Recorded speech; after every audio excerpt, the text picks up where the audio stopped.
Sumainyo ang Panginoon. At sumainyo rin. Ang mabuting balita ng Panginoon ayon kay San Mateo. Papuri sa iyo, Panginoon. Noong panahong iyon, si Jesus ay dinala ng Espiritu sa ilang upang tuksuhin ng dyablo. Doon 40 araw at 40 gabing nag-ayuno si Jesus at siya'y nagutom. Dumating ang manunukso at sinabi sa kanya, "Kung ikaw ang anak ng Diyos, gawin mong tinapay ang mga batong ito." Ngunit sumagot si Jesus, "Nasusulat, hindi lamang sa tinapay nabubuhay ang tao, kundi sa bawat salitang namumutawi sa bibig ng Diyos." Pagkatapos ito'y dinala siya ng dyablo sa tuloktok ng templo sa banal na lungsod. "Kung ikaw ang anak ng Diyos," sabi sa kanya, "magpatihulog ka, sapagkat nasusulat, ipagbibili niya sa kanyang mga anghel na ingatan ka, aalalayan kanila upang hindi ka matisod sa bato." Sumagot si Jesus, "Nasusulat din naman, huwag mong subukin ang Panginoon mong Diyos." Pagkatapos dinala rin siya ng dyablo sa isang napakataas na bundok. Mula rooy, ipinatanaw sa kanya ang lahat ng kaharian ng sanlibutan at ang kayamanan ng mga ito.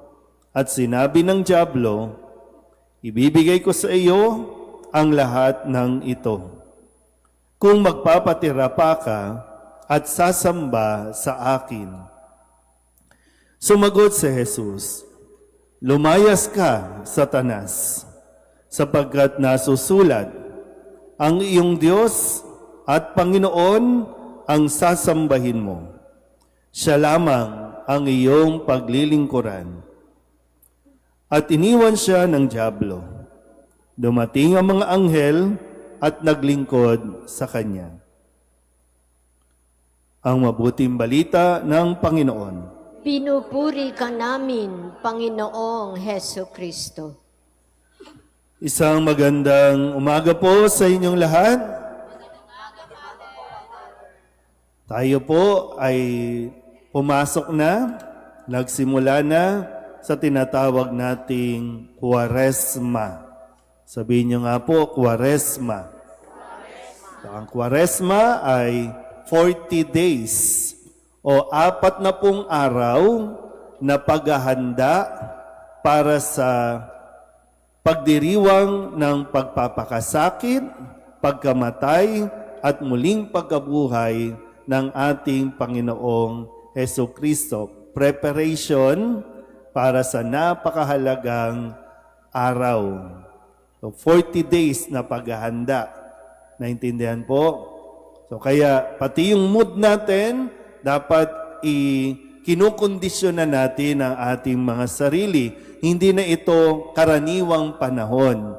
Kaya nga maging sa liturhiya natin, mapapansin ninyo, kulay violet na, tapos wala na tayong ayos, walang bulaklak, no? Magiging plain yung ating altar, wala rin tayong palakpak, bawas din tayo ng mga awitin, para nang sa ganon mas maramdaman natin iba ang panahong ito.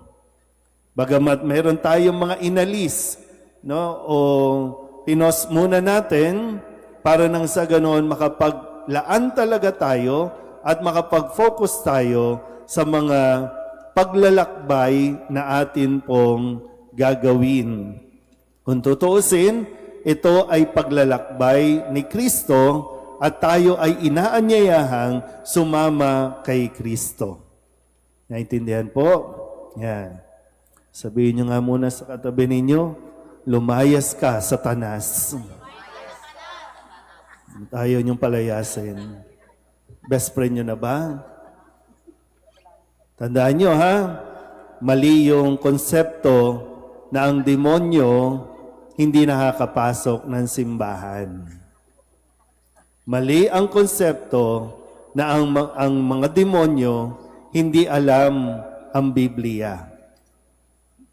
Kaya nga, sa Ebanghelyo natin, di ba? Sabi ng demonyo, nasusulat. O kaya, kung ikaw bilang Katoliko, hindi nagbabasa ng Biblia, maliligaw ka talaga. At marami din naman, konting basa lang ng Bible, feeling mo, alam na alam niya na ang Bible. Magko-quote ng Bible. Tandaan nyo ang demonyo marunong mag-quote ng Bible verse. Sabihin nyo nga ulit sa katabi ninyo, lumayas ka, Satanas. Hindi naman kasi siya talaga, yung nandidemonyo, si Satanas. Hindi siya. Lahat naman tayo, di ba? Tinutukso ng demonyo. Pero paano natin to mapagwawagian? Kaya nga isinasama tayo sa paglalakbay para matuto tayo paano ba napaglabanan ni Kristo ang bawat panunukso ng demonyo. Tandaan niyo po, ang kasalanan ng magulang ang nagdudusa mga anak. Ang kasalanan ng magulang ang nagdudusa mga anak. Pero kapag ang mga magulang naging tapat, masunurin sa mga utos ng Diyos, ang nagmamana ng kaginhawahan, mga anak. Kung paano sa unang pagbasa, ang kasalanan ng unang tao, nagdusa ang sambayanan. Pero dahil sa pagsunod, pagiging obedient ng isang tao, naligtas naman ang lahat. So ngayon, magandang mapagnilayan natin, nasaan tayo dyan? Tayo ba ang magdudulot ng pagdurusa o tayo ay makakatulong para mas maging maginhawa ang pamumuhay ng mga tao sa paligid natin? Nasaan tayo dyan? Kaya nga maganda po na sa linggong ito, malaman din natin yung ating pong mga kagutuman at magdesisyon ka kung ikaw ba, kung kailangan mo ba talaga ito o ito ay panunukso lang ng demonyo na akala mo ito ang sagot sa iyong mga problema, sa iyong mga panalangin, pero sa kalaunan, baka ito ang maging sanhi ng pagkasira mo at pagkasira ng mga tao sa paligid mo. Tingnan niyo ulit yung mga katabi ninyo. Ano kayang kagutuman yan?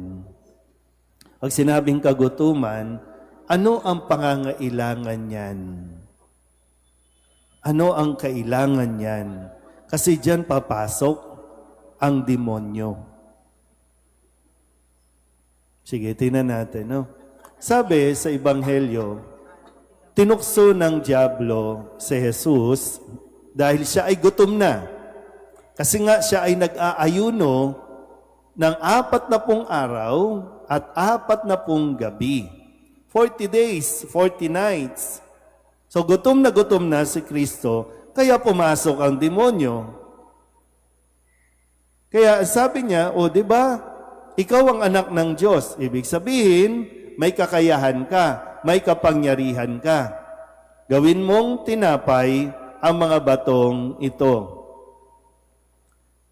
So isang mga kagutuman ng tao, yung magawa niya kung ano ang gusto niya. Yung gusto niyang patunayan na kaya niya na mag-isa nang siya lang. Kasi nga, naniniwala siyang mayroon siyang kapangyarihan. At kapag naniwala siya na kaya kong gawin ang kung anumang maibigan ko, dahil may kapangyarihan ako, out ang Diyos. Hindi ko na kailangan ng Diyos. Ang desisyon na gagawin niya, hindi lang para sa kanyang sarili. Pero siyempre, pagsunod, gusto niyang sundin ang kalooban ng Diyos. At ang kalooban ng Diyos, iligtas ang tao. Kaya, ano bang gagawin ko? Kasi ipapako ako sa krus, maghihirap ako, mamamatay ako, pero mabubuhay din naman. Ano bang desisyon ang gagawin ko? Tatanggapin ko ba? O may kapangyarihan naman ako. Pwede ko naman talagang iligtas ang tao. So maraming tao gutom sa kapangyarihan. Naniniwala na sila ang makapagliligtas sa lahat. So gutom ka ba sa kapangyarihan? Gusto mong maging independent? Gusto mong magsarili? Suluhin na lang? At ayaw na ayaw mo ng magugutom? Kaya gagawin mo na ayon sa gusto mo, ayon sa kapangyarihan mo. Pangalawang tukso ay sabi, dinala ulit si Kristo sa tuktok ng templo at hinahamon siya na kung talagang totoo ang Diyos, magpatihulog ka. Magpakamatay ka. Kasi sabi, iingatan ka ng Diyos. Pag nahulog ka at hindi ka namatay, hindi ka bumagsak, maraming tao ang bibilib sa iyo. Mga nandun sa templo, hahanga sila. At maniniwalang totoo nga, ikaw nga ang anak ng Diyos. Pero ito ay panunukso ng demonyo. Anong kagutuman nito? Yung mapansin. Tingnan nyo nga ulit yung katabi ninyo. Kulang ba sa pansin yan? Alam niyo, isa yan, Kapag alam ng demonyo kulang ka sa pansin, kulang ka sa atensyon, maraming ibibigay sa iyo ang demonyo. Kaya marami nang nasira, di ba? Kasi alam ng demonyo, ay ito, kulang sa pansin ng asawa to Kulang sa appreciation, kulang sa himas, kulang sa haplos ng asawa o ng magulang. Kaya marami ang napapaniwala na kapag may nagsabing, ang ganda-ganda mo, ang pogi-pogi mo, bakit sinasayang ka ng asawa mo? Sayang ka naman. Lalo na sa social media, ang daming manunukso. Dahil kulang ka nga sa pansin, naghahanap ka ng atensyon, tiyareng! Isang hello lang, may mag-message lang na hello, hi, yun, hulog na. Mag-meet up na, then hulog na. Pangatlo, sabi ng demonyo, ibibigay ko sa iyo lahat ng kaharian, maging ang mga kayamanan ng mundong ito. Pero, tandaan niyo lagi ang demonyo laging may kapalit. Kaya kung may mga ngako sa iyo, pero may kapalit, mag-isip-isip ka bago ka magdesisyon. Kasi sabi niya, kung ako ang iyong sasambahin, ang dami pa naman natin ngayon, mga alipin ng salapi. Tingnan nyo nga ulit ang katabi ninyo, kung mukhang pera o nangangailangan lang ng pera. Okay, iba din yun Kasi lahat naman tayo nangangailangan ng pera. Maging simbahan nga natin, nangangailangan. Pero mahirap yung maging alipin tayo ng pera. Ang dali-dali pa namang matukso pagdating sa pera. Pag may bigayan ng pera sa barangay, saan pupunta? Sa barangay. Linggo pa naman ngayon, hindi na sa misa. Kung saan may bigayan. Kaya lalo ngayon, marami na ang nanunukso. 2026 pa lang, pero nanunokso na para sa 2028. Kasi magkano ang pinag-uusapan dito? Kaya ipagdasal natin. Kasi malakas ang tukso talaga sa mga panahong ito. Bibigyan ko kayo ng pera, basta ako ang sambay ninyo. Bibigyan ko kayo ng pera, basta ako ang iboto ninyo. Ganun. Pero, sabi ko nga, no? Si Kristo sa Ebanghelyo, tinanggihan ang lahat ng karangyaan, kayamanan, kasikatan na iniaalok ng demonyo. Ganun din nawa, makaya din natin. Mahirap, pero hindi imposible. Basta't magtiwala ka lang sa Diyos. Magtiwala lang tayo sa Diyos, kayang-kaya natin palayasin si Satanas na nanunukso sa atin. Totoo naman po, minsan, no, kapag pinangunahan tayo ng takot, lalo na kapag nakikita mong nagugutom ang iyong pamilya, hirap na hirap talaga tayo dyan. Pero tandaan din natin, sapat ang grasya ng Diyos para malampasan natin ito. Maitawid mo lang yan eh. No? Maitawid mo lang yan na hindi bumibigay sa panunukso ng demonyo, mas magiging maginhawa ang buhay natin. Mahirap kung tutuusin kasi kung titingnan mo, no, ano ba nangyari kay Kristo? Napakahirap ng kanyang pinagdaanan. Pero pagkatapos, luwalhati na. At yun din yung atin. Kaya nga, 40 days, sikapin natin, magpakatatag din tayo. Huwag tayong huminto, o huwag tayong basta na lang susuko, nagkamali na natukso na Dahil laging merong pagkakataon para bumangon. Kung natukso, aminin, lumapit sa Diyos, then ipagpatuloy ang pagsunod sa kalooban ng Diyos. O yan po, no? So, unang linggo, tandaan ninyo ha, pagnilayan ang kwento ni Jesus sa disyerto. Sabihin nyo nga po, disyerto. Tandaan nyo ha, kaya nasa disyerto, para nang sa ganon, wala lahat ng distraction. Pag nasa disyerto, ibig sabihin, ang Diyos lang at ikaw. Para nang sa ganon, ang desisyon na gagawin mo ay talagang buo at naaayon sa kalooban ng Diyos. Amen?